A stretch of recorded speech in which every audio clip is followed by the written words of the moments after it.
All right, today we are diving into one of history's absolute greatest gambles. It's a story packed with ambition, a huge miscalculation, and an impact that literally changed the world, all because of one guy's incredibly audacious idea. So I want you to imagine something. Picture it. It's the 15th century. The world you know, well, it's surrounded by these vast, totally terrifying oceans. And the question on everyone's mind, the one they're whispering about in pubs and debating in royal courts, was pretty simple. What's out there? What lies beyond the edge of the map? For most people, it was just a place of sea monsters and scary myths. But for this one ambitious sailor, a guy named Christopher Columbus, that big unknown wasn't a threat at all. No, it was a huge opportunity. He was convinced there was a direct path right across that giant ocean, a shortcut to unbelievable riches and glory. And yeah, that dream, that's exactly where our story kicks off. It's all about one man's bold idea, an idea that was about to set a truly monumental journey in motion. So our main guy here is, of course, Christopher Columbus. And just like a ton of other European explorers at the time, he was completely captivated by the legendary wealth of the East. We're talking gold, silks, and especially those incredibly valuable spices from India. The motivation was crystal clear: find a better, faster way to get there. Okay, so here was the situation. The established route to India was this long, super treacherous journey all the way around Africa, and it was controlled by rival powers. But Columbus comes along with this totally radical idea.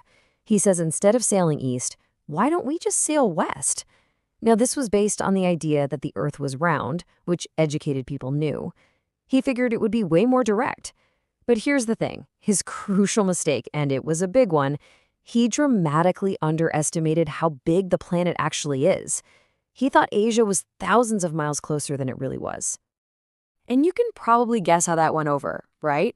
His idea was met with just widespread ridicule. I mean, this quote really nails the vibe of the time.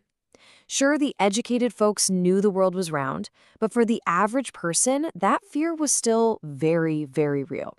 He was basically seen as a madman, some dreamer chasing an impossible, and let's be honest, a totally suicidal fantasy.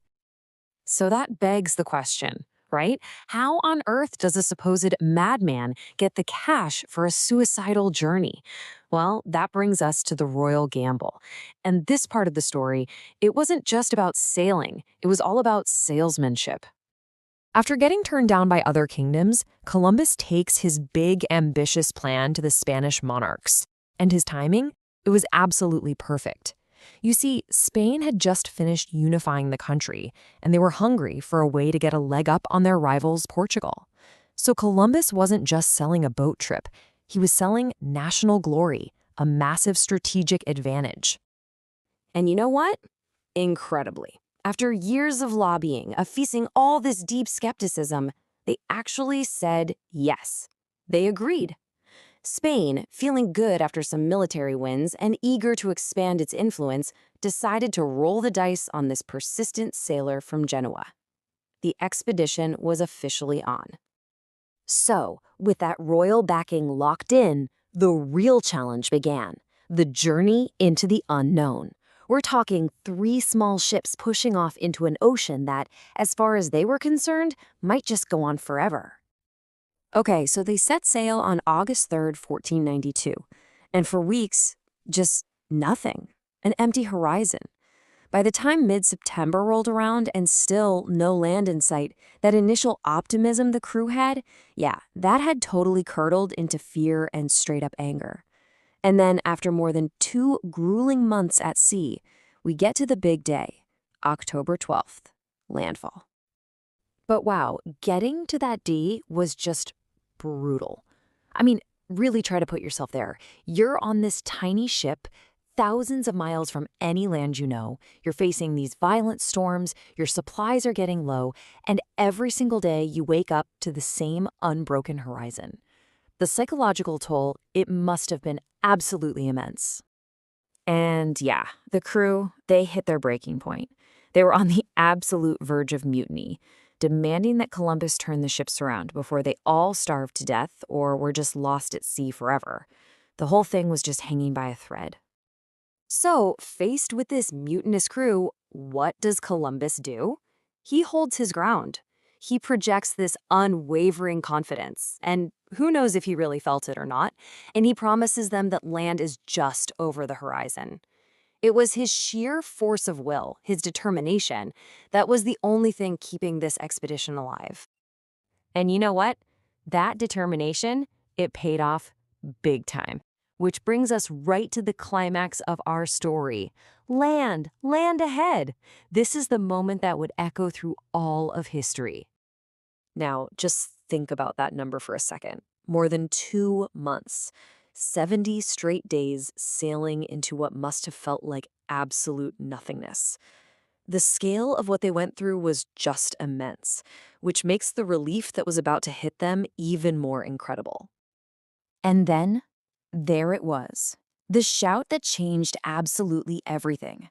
On October 12, 1492, a lookout on the Pinta spotted land. The great gamble had actually paid off. The endless ocean finally had an end.